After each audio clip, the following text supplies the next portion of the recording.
Hello friends, welcome to SSC coaching centre. दोस्तों, आज के वीडियो में देखेंगे हम गणित के इंपॉर्टेंट प्रश्न। तो पूरा वीडियो देखिएगा और सभी प्रश्न परीक्षाओं में पूछे गए हैं। ये प्रश्न एनटीपीसी 2016 में पूछा गया था। तो चलिए स्टार्ट करते हैं। पहला क्वेश्चन है, यदि एक त्रिभुज के कोणों का अनुपात 1:2:3 है तो सबसे छोटा कोण ज्ञात करें। सबसे छोटा कोण ज्ञात करना है। एक त्रिभुज के कोणों का अनुपात, त्रिभुज का मतलब 3 कोण होंगे, जिसमें पहला कोण, दूसरा कोण और ये तीसरा कोण होगा। लेकिन कोण तो हमें पता नहीं क्या है, लेकिन उन कोणों का अनुपात पता है। 1:2:3 ये हमें पता है। ठीक है, अब आपको एक चीज पता होगी, अगर नहीं पता तो यहां पे मैं लिख देता हूं कि कैसा भी त्रिभुज हो उसके तीनों कोणों का योग हमेशा याद रखना कि 180 डिग्री होगा। तीनों कोणों का योग, चाहे वो ट्रायंगल आपका इस शेप में हो, चाहे वो ट्रायंगल आपका इस वाली शेप में हो, चाहे वो ट्रायंगल आपका इस वाली शेप में हो, कैसी भी शेप में हो, चाहे वो ट्रायंगल आपका बिल्कुल ऐसा हो, कैसी भी शेप में हो, ट्रायंगल उसके तीनों कोणों का योग हमेशा 180 डिग्री होगा। ठीक है, जब आपके पास योग है तो आप अनुपातों का भी योग कर लो। तो 1 और 2, 3 और 3 कितना हो जाएगा? 6। 6 त्रिक का 18 और 1 0 यानी कि 30 बार में कट जाएगा। जो पूछे उसमें मल्टीप्लाई कर दो। आपसे पूछा कि सबसे छोटा कोण ज्ञात करना है, तो सबसे छोटा कोण कौन सा होगा? जो अनुपात में सबसे छोटा होगा। तो अनुपात में सबसे छोटा क्या है? 1। तो आप क्या करेंगे? 30 का मल्टीप्लाई 1 से कर देंगे तो 30, यानी कि सबसे छोटा कोण जो है वो 30 डिग्री का है। यानी कि पहला ऑप्शन हो जाएगा सही जवाब। समझ में आ गया? चलिए अब देखेंगे अगला क्वेश्चन। अगला क्वेश्चन है, यदि एक चतुर्भुज के कोणों का अनुपात 3, 5, 9, 13 है, सबसे बड़ा कोण ज्ञात करें। सबसे बेहतरीन सवाल। 3:5:9:13 ये कह दिया उसने। ठीक है, ये कह दिया। अब देखिए, मैंने आपको क्या बताया था अभी अभी कि त्रिभुज हो कैसा भी, उसके तीनों कोणों का योग 180 डिग्री होता है। लेकिन यहां चतुर्भुज है, तो चतुर्भुज आपके पास हो, उसके चारों कोणों का योग हमेशा 360 डिग्री होता है। अब हमारे पास क्या है? योग है ना चारों कोणों का, तो चारों कोणों के योग का अनुपात कर लो भाई। 13 में 9 जोड़ेंगे 22 हो जाएगा, 5 जोड़ेंगे 27 हो जाएगा, 3 जोड़ेंगे तो 30। जब हमारे पास योग है तो हम अनुपातों का भी योग कर लेंगे। 0 से 0 कटेगा, 3 से कटेगा 36, 12 बार में।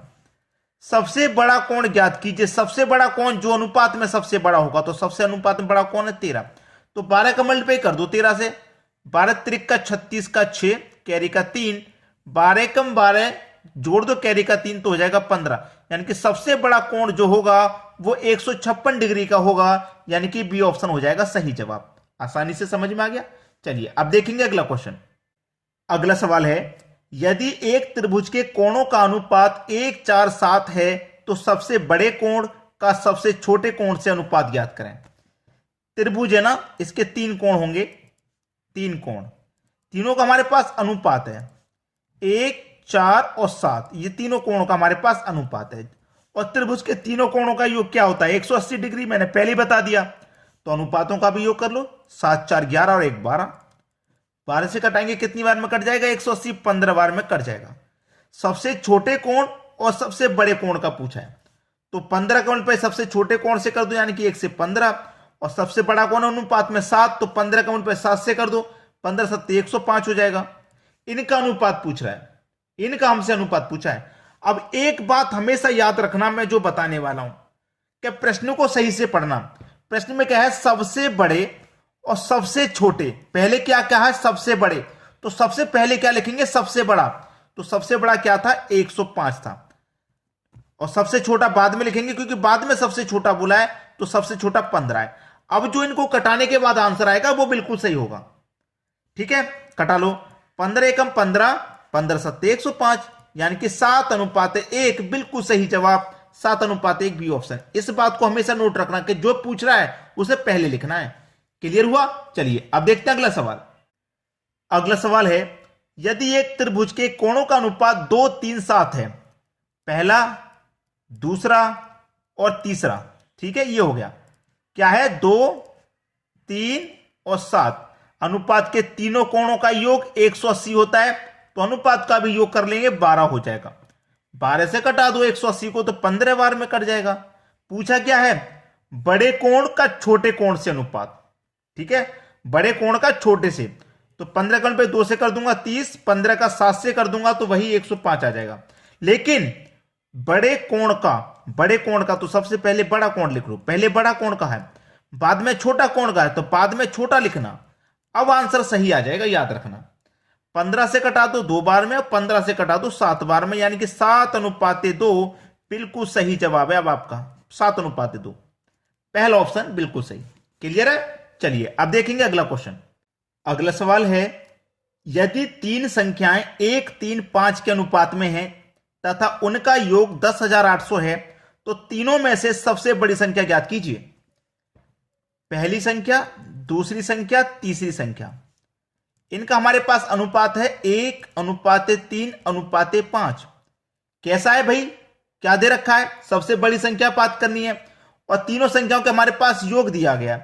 योग है 10,800। जब योग होता है तो क्या करते हैं भाई, अनुपातों का भी योग करते हैं।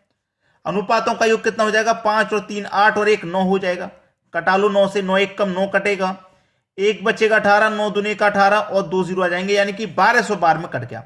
अब क्या पूछा है, तीनों में से सबसे बड़ी संख्या ज्ञात कीजिए। तो सबसे बड़ी संख्या तो वही होगी जो अनुपात में बड़ी होगी, तो अनुपात में बड़ा 5 है, तो 12 का मल में 5 से कर दो, 12 पंजे कितना होता है 60 और 2 0 ये आ जाएंगे, यानी कि 6000 हो गया सबसे बड़ी संख्या। बी ऑप्शन बिल्कुल सही। चलिए अब देखते हैं अगला क्वेश्चन।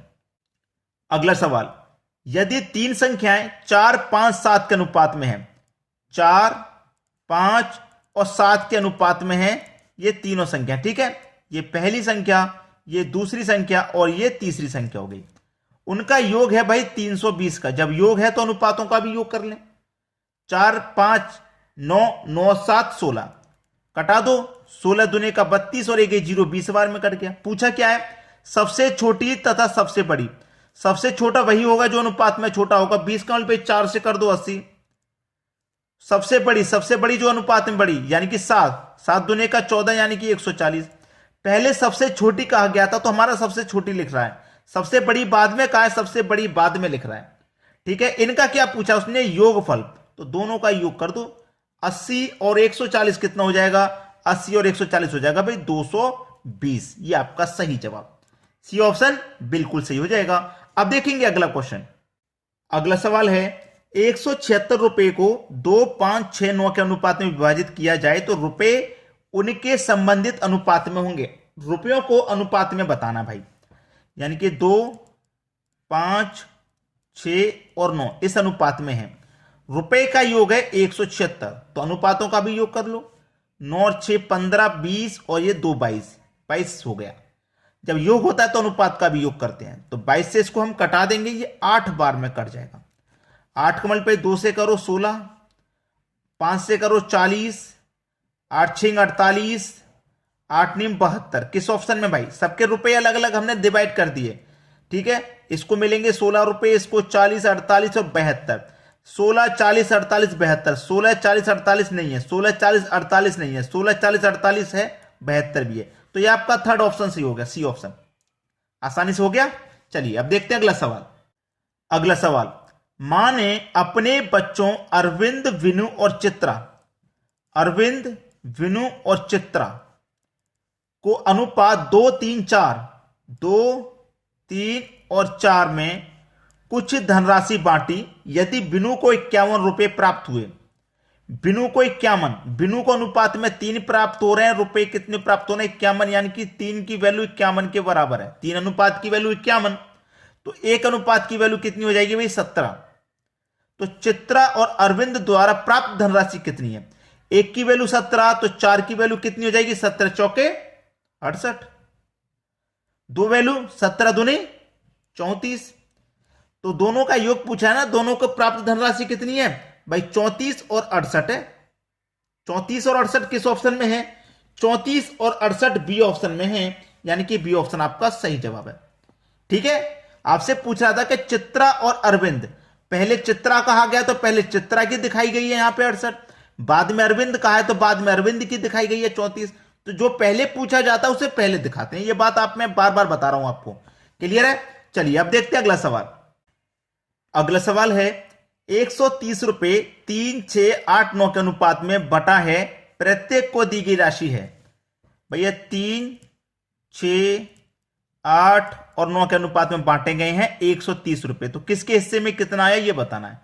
योग है रुपए का तो अनुपात का भी योग कर लो। ठीक है, 8 और 9 17, 6 जोड़ दो 17 में तो 23, 23 में 3 जोड़ दो 26 हो जाएगा। अब 26 से 130 को कटाएंगे तो 5 बार में कट जाएगा। 5 नेम 45, 5 अट्ठे 40, 5 छिक्के 30, 5 त्रिक्का 15। भाई सबके हिस्से में इतना इतना आएगा। 15, 30, 40, 45। 15, 30, 40, 15, 30, 40 नहीं है, 15, 30, 40, 45, यानी कि थर्ड ऑप्शन बिल्कुल सही हो गया। क्लियर है? चलिए अब देखते हैं अगला सवाल।